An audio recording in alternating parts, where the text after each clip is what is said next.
सबसे बालातर होकर पाकिस्तान की बका के लिए हर हद तक जाने के लिए तैयार रहते हैं। इंशाअल्लाह ताला हुकूमत सिंध की कोशिश यही रहेगी कि अक़लियतियों को, मजहबी अक़लियतियों को उनका इस सूबे में हक मिले। जहां पे भी अगर कोई ऐसा वाक़या होता है तो हुकूमत सिंध उसका सख्त नोटिस लेती है और उस पर एक्शन करती है।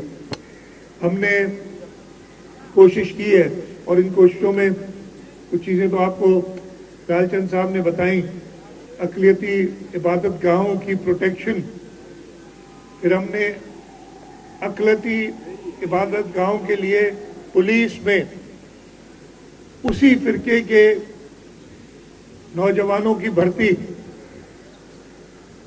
माइनॉरिटीज डिपार्टमेंट को प्रॉपर फंडिंग देना, ये सब स्टेप्स लिए हैं और इंशाल्लाह ताला आगे भी लेते रहेंगे।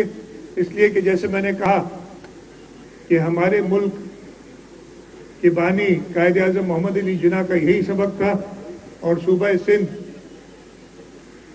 इंशाल्लाह ताला बानी पाकिस्तान और हमारी लीडरशिप, चाहे शहीद ज़ुल्फ़िकार अली भुट्टो, चाहे शहीद मोहतरमा बेनज़ीर भुट्टो और अब सदर आसिफ अली ज़रदारी और चेयरमैन बिलावल भुट्टो ज़रदारी हैं, उनकी हिदायत के मुताबिक, पार्टी की पॉलिसी के मुताबिक हमेशा बिला तफरीक इस सूबे के हर फर्द की खिदमत करते रहेंगे।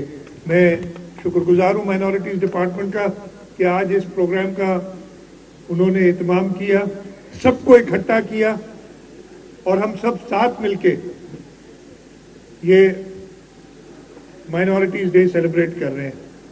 एक बार फिर आप सबका बहुत बहुत शुक्रिया। पाकिस्तान जिंदाबाद।